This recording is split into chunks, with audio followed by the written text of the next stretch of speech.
If you want to cut audio in Adobe Premiere Pro quickly and cleanly, you're in the right place. In this video, I'm going to show you 3 different ways to cut audio, including the fastest keyboard shortcut, how to cut across multiple audio tracks, and how to use the razor tool for precise editing.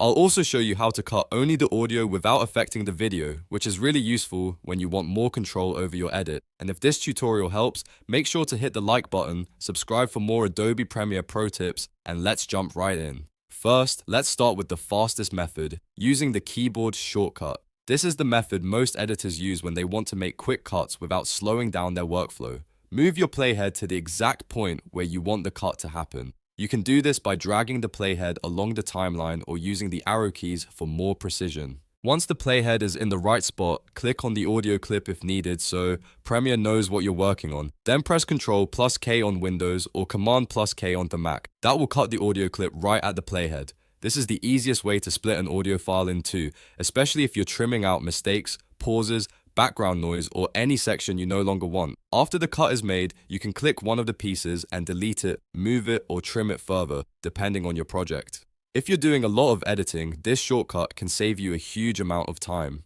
Now let's look at the second method, which is very helpful when you want to cut all audio tracks at once. Sometimes you're working with a timeline that has multiple audio layers, like dialogue, music, and sound effects, and you want every targeted audio track cut at the same time. For that, move the playhead to the point where you want the cut, then press Ctrl plus Shift plus K on Windows or Command plus Shift plus on Mac. This cuts across all targeted audio tracks in the timeline. That means if you have several audio tracks active, Premiere Pro will slice them all at once at the playhead position. This is especially useful when you're editing a section of a podcast, interview, or full video sequence and need to make a clean break through multiple audio layers. Just remember that this shortcut affects targeted tracks, so if something isn't cutting, check your track targeting and make sure the correct audio tracks are enabled.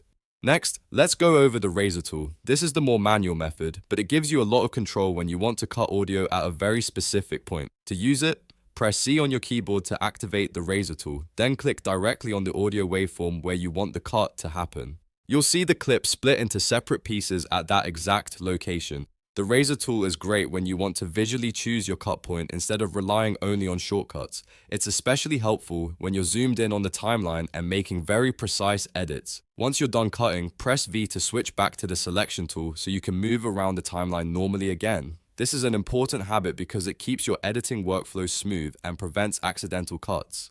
After you've made your cut, you'll often want to remove the unwanted audio section. Simply select the cut piece you don't need and press Delete. That removes the section, but it may leave a gap in the timeline. If you want to remove that gap and keep everything connected, use Shift plus Delete instead.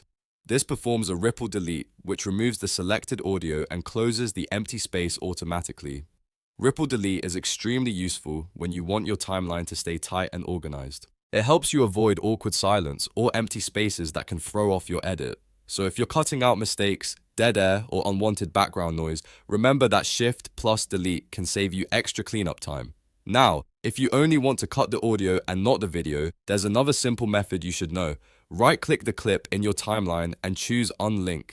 This separates the audio from the video so they can be edited independently. Once the clip is unlinked, you can select only the audio portion and cut, trim, move, or delete it without affecting the video layer above or below it. This is really helpful when your video and audio need different edits. For example, maybe you want to remove the sound glitch, aisage, clean up dialogue, or shorten an audio section while keeping the visual clip exactly where it is. After unlinking, you can use the same shortcuts or the razor tool to edit the audio on its own. So, to quickly recap, use Ctrl plus for the fastest single cut, use Ctrl plus Shift plus K to cut across all targeted audio tracks, use the razor tool with C for manual precision, and unlink the clip if you want to edit audio separately from video. Once you know these methods, cutting audio in Adobe Premiere Pro becomes much faster and much easier. If this video helped you out, please give it a like, subscribe for more Premiere Pro tutorials, and let me know in the comments what editing tip you want to learn next. Thanks for watching, and I'll see you in the next one.